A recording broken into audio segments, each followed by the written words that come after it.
In a world of corruption and injustice, when news of the lynchings and murders of black people headline the newspapers every other week, it's hard to see what good we can do. Jesus taught us to love everyone, to embrace the sick and the needy, the lepers and the blind. I think that these values are often forgotten in the midst of rough and troubled times. As Christians, we often come together to seek comfort in those we know have values that are similar to our own. But as we shelter ourselves from the onslaught of news reports, of catastrophe, and of violence, we step away from the problems of others. We step away from those essential values that Jesus taught us. The oppressed fight for their rights in the streets, only blocks away from our churches and homes. And yet there's an overwhelming silence from us, a primarily white Christian community. In today's gospel, Jesus said, "Go nowhere among the Gentiles, and enter no town of the Samaritans, but go rather to the lost sheep of the house of Israel. Heal the sick, raise the dead, cleanse the lepers, cast out demons. You received without payment, give without payment."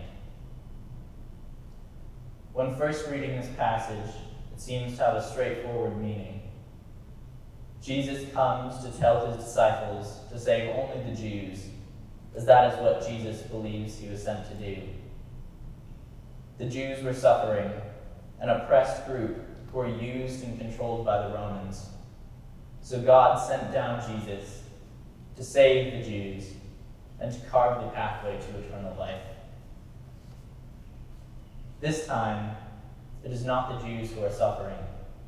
It is people of color everywhere who have to deal with the rampant racism and classism that dogs at their feet every single day.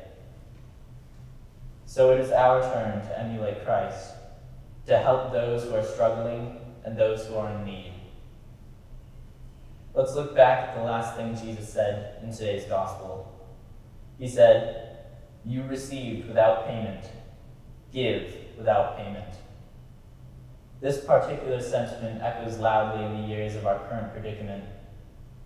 Many of us grew up with stable homes and families.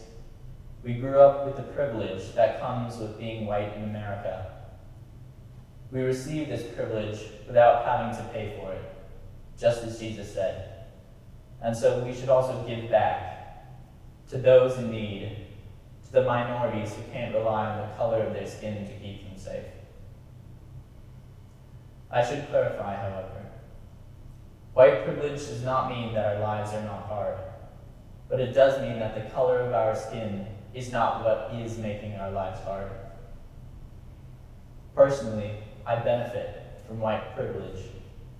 I don't have to worry about being shot when I'm pulled over for a speeding ticket because my skin is white. The struggles I face every day are still very real, but they are not caused or worsened by the color of my skin. Every generation faces challenges, has tasks to overcome. To paraphrase Aristotle, each generation can see further only because they are built on the shoulders of the giants before them. But to build with strength, we must destroy some of the corrupt to make room for the new. My generation cannot grow until the foundations of systemic racism that plague our country are destroyed.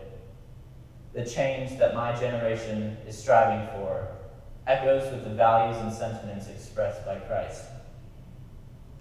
We seek to help those who lack the resources to help themselves, and to change the system so that it benefits all, instead of those already in power.